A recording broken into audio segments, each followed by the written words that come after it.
तो functional compound के naming के लिए, नंबरिंग के लिए सबसे पहला रूल हमने क्लोजेस्ट रूल की बात करी है। दूसरा seniority rule, closest rule is applicable in case of only one functional group. Whenever more than one functional groups are attached with the parent carbon chain, closest rule fails there. In that case, you should go for the seniority rule. क्या है seniority rule? आइए मैं आपको बताऊं। कोई carbon skeleton है, दो functional group लगे हुए हैं कुछ इस तरह से। एक फंक्शनल ग्रुप रहता तो क्लोजेस्ट रूल अप्लाई करते। जैसे ही एक से ज्यादा फंक्शनल ग्रुप होगा, we must go for the seniority table. ये नाइट्रो ग्रुप है और ये हाइड्रोक्सी ग्रुप है, देखना होगा इन दोनों में सीनियर कौन है। तो सीनियरिटी टेबल को आप देखिए, सर्च कीजिए सीनियरिटी टेबल में, तो मिलेगा ये सीनियर ग्रुप है और ये जूनियर ग्रुप है। तो नंबरिंग करने के लिए आपको सीनियर ग्रुप को प्राथमिकता देना होगा, जूनियर ग्रुप को नहीं देना होगा। यहाँ क्लोजेस्ट, ये क्लोजेस्ट रूल के अनुसार यहां से होना चाहिए था। खबरदार, यहाँ closest rule is not applicable at all. जैसे ही एक से ज्यादा ग्रुप होगा, no chance of seniority table, उसको दरकिनार कर देना है। ठीक है, सीनियरिटी टेबल को दरकिनार करके क्लोजेस्ट रूल को दरकिनार करके सीनियरिटी टेबल को यूज करना है। तो इन दोनों में सीनियर ग्रुप है, तो हमारा नंबरिंग सीनियर के नजदीक वाले किनारे से होगा। और अब नाम लिखना है, तो इसमें रूल है जूनियर ग्रुप को पहले लिखते हैं प्रीफिक्स के रूप में और सीनियर ग्रुप को लास्ट में सफिक्स के रूप में लिखे जाने का प्रोविजन है। तो इसका नेमिंग कैसे करेंगे, देखिए आप। नाम होगा 6 नाइट्रो, पहला लेटर कैपिटल होगा, बार बार मैं बता रहा हूं, और उसके बाद पेरेंट नेम हेप्ट, और उसके बाद 3 all is the absolute correct name for this compound. 6 nitro hept 3 all या heptane 3 all भी लिख सकते हैं आप। ठीक है, इसको कहते हैं seniority rule. Closest rule is applicable in case of only one functional group. Whenever more than one functional group are there, you must go for the seniority table, और जो सीनियर ग्रुप होगा उसके नजदीक वाले किनारे से नंबरिंग करने के इस प्रोविजन को सीनियरिटी रूल कहते हैं। एक और एग्जांपल से आपको मैं मिलवाऊं, जैसे दो फंक्शनल ग्रुप लगे हुए हैं कुछ इस तरह के, ये 2 पर अमीनो ग्रुप और उधर से 3 पर कीटोनिक ग्रुप। जैसे ही एक से ज्यादा ग्रुप है, you never go for the closest rule, you must go for the seniority rule. मैं बार बार इंफेसिस दे रहा हूं, माइंड इट, सीनियरिटी टेबल देखना होगा। एमिनो और कीटोनिक ग्रुप में कीटोनिक ग्रुप सीनियर होता है, आप सीनियरिटी टेबल बाय में रख करके देखिए आप, और इसीलिए इसमें नंबरिंग क्लोजेस्ट रूल के अनुसार नहीं, सीनियरिटी टेबल के अनुसार होगा। 1 2 3 4 5 और ये 6। अब नाम लिखना है, ये जूनियर ग्रुप को प्रीफिक्स के रूप में और सीनियर ग्रुप को सफिक्स के रूप में लिखे जाने का प्रोविजन है। तो कैसे लिखते हैं, 5 अमाइनो पेरेंट नेम हेक्स, और उसके बाद 3 own. This is the absolute correct name for this compound. तो आइए फिर आपको मिलवाएं हम एक ऐसे एग्जाम्पल जिसमें एक से ज्यादा फंक्शनल ग्रुप लगे हुए हैं। लाइक यहां लगा हुआ है, यहां लगा हुआ है Br, यहां NH2 लगा हुआ है। लेट अस सी, एक फंक्शनल ग्रुप के केस में हम लोग क्लोजेस्ट रूल, और एक से ज्यादा जैसे ही होगा, अब क्लोजेस्ट रूल का कोई औचित्य नहीं बच गया। सीनियरिटी टेबल देखेंगे और देखेंगे कौन है सीनियर। तो जाहिर है इसमें ये सीनियर ग्रुप है, तो नंबरिंग सीनियर के नजदीक वाले किनारे से होगा। 1 2 3 4 5 6 और ये 7। ठीक है, ये है सीनियर ग्रुप और ये दोनों जूनियर ग्रुप है।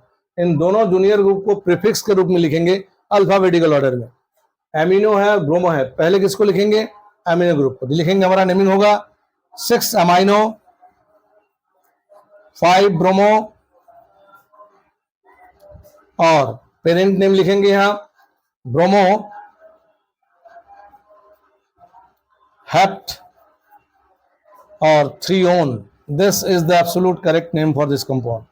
नंबरिंग करने के इस रूल को हम लोग सीनियरिटी रूल कहते हैं। क्लियर? तो नंबरिंग करने के लिए पहला rule closest in case of only one group, और एक से ज्यादा ग्रुप रहेगा तो सीनियरिटी टेबल यूज करके सीनियर ग्रुप को नंबरिंग करने के लिए प्राथमिकता देने का प्रावधान है हमारे नोमेनक्लेचर ऑफ ऑर्गेनिक कंपाउंड्स में। ठीक है, इन तीनों एग्जाम्पल को नोट इट डाउन फास्ट, और फिर कुछ और एग्जाम्पल से आपको हम मिलवाते हैं सो दैट के सीनियरिटी टेबल अप्लाई करने में आपको परिपक्वता आ जाए। तो आइए, I think now I can rub this things.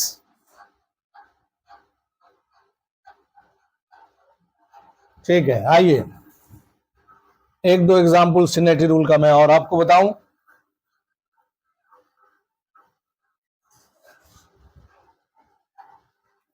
Suppose you have given an example over here. You have to name this compound.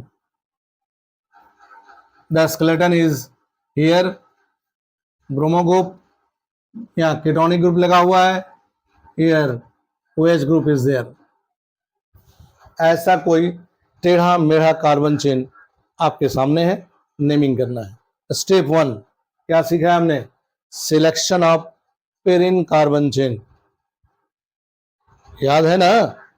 सबसे पहला काम होगा किसी भी कंपाउंड का नोमेनक्लेचर करने में पेरिन कार्बन चेन की पहचान करना, और इसके लिए हमारे पास विकल्प है 3। The longest carbon chain is usually Perrin. इसमें लॉन्गेस्ट कार्बन चेन की तलाश पहले हम करते हैं। आइए आपकी मदद की देता हूं मैं। 1 2 3 4 5 6, इसमें 6 कार्बन है। 1 2 3 4 5 6 7 8, इसमें 8 कार्बन है। और इधर 1 2 3 4 5 6 7 8 9।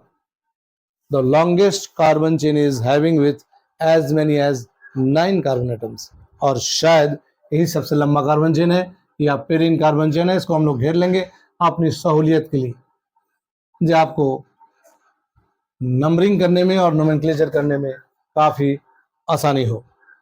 अब एक फंक्शनल ग्रुप रहता तो क्लोजेस्ट अप्लाई करते, एक से ज्यादा फंक्शनल ग्रुप है, क्या करेंगे? Seniority rule.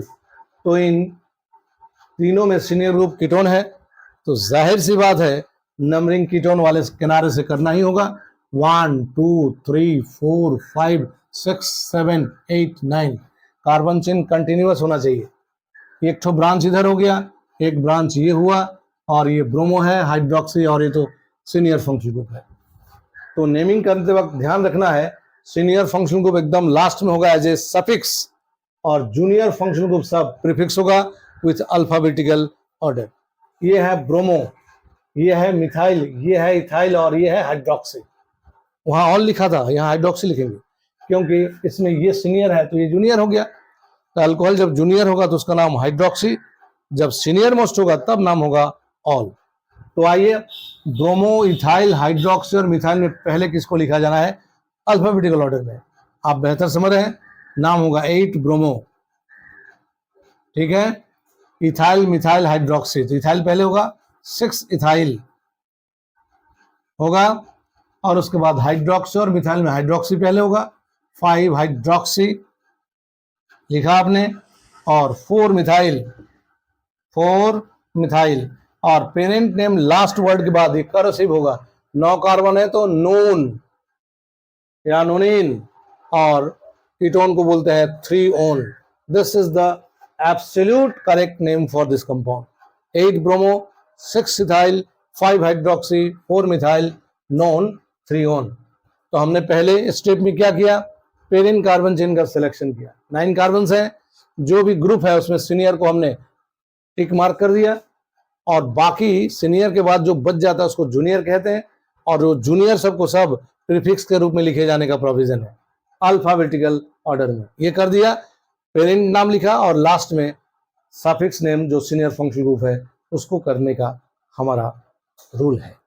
एक और एग्जाम्पल आपके बेहतर समझ के लिए, ये रहा एग्जाम्पल।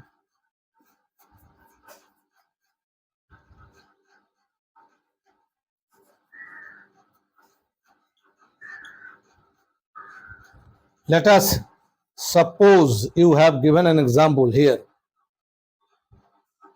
तो स्टेप 1 क्या करने का है? Selection of parent carbon chain. हमारे पास ऑप्शन है the longest continuous carbon chain is Perrin. तो इतना सारा एग्जाम्पल के बाद अब आपको ज्यादा मेहनत करने की जरूरत नहीं है पेरिन कार्बन चेन पहचानने में। एक बार फिर भी मैं आपकी मदद किए देता हूं। 1 2 3 4 5 6 1 2 3 4 5 6 1 2 3 4 5 6 7 8 9। तो ये हमारा पेरिन कार्बन चेन होगा विदाउट फेल। आप बेहतर समझ रहे हैं। आप घेर दिए इसको। अगर आप सीखना चाहते हैं तो घेर कर लिखिए, तो थोड़ा सा आपको सहूलियत होगी, कम से कम कंफ्यूजन होगा, कम से कम गलती होगी और सीख जाइएगा तो इसको घेरने की जरूरत नहीं है। तो आइए नंबरिंग करना। पहला काम पेरिन कार्बन चेन का सिलेक्शन वो कर लिया, दूसरा काम नंबरिंग करना है। तो नंबरिंग करने के लिए अभी तक हमने 2 ठो रूल पढ़ा है, एक क्लोजेस्ट रूल और दूसरा सीनियरिटी रूल। क्लोजेस्ट रूल कब अप्लाई करते हैं? जब कार्बन चेन में सिर्फ एक ग्रुप लगा है। यहाँ 1 2 3 4 ग्रुप लगे हैं। You never go for the closest rule, we must go for the seniority rule. तो आप बताएं सीनियरिटी टेबल देख करके इसमें सबसे सीनियर ग्रुप शायद ये हाइड्रोक्सी है। तो हाइड्रोक्सी के नजदीक वाले किनारे से नंबरिंग करना स्टार्ट करना होगा। 1 2 3 4 5 6 7 8 और ये 9। ये सीनियर को छोड़कर 1 2 3 ठो जूनियर ग्रुप है। अब इनको प्रीफिक्स के रूप में लिखना है विथ अल्फाबेटिकल ऑर्डर। तो क्या लिखेंगे बेटा? देखिए आप कैसे लिखते हैं। 9 अमाइनो, ठीक है, और उसके बाद ब्रोमो है 6 ब्रोमो, 6 ब्रोमो, मिथाइल 5 मिथाइल, और इसके बाद लास्ट वर्ड है मिथाइल। इसके बाद पेरेंट नेम कॉरेसिव होगा, नोनेन या known to all. This is the absolute correct name for this compound. तो पहला काम selection of parent carbon chain, दूसरा काम numbering in parent carbon chain. तो पेरिन कार्बन चेन में नंबरिंग के लिए 2 ऑप्शन मैंने आपको बताया, पहला क्लोजेस्ट रूल और दूसरा सीनियरिटी रूल। नोट कीजिए। But the story is not it complete. Numbering करने का एक और रूल आपका इंतजार कर रहा है बेसब्री।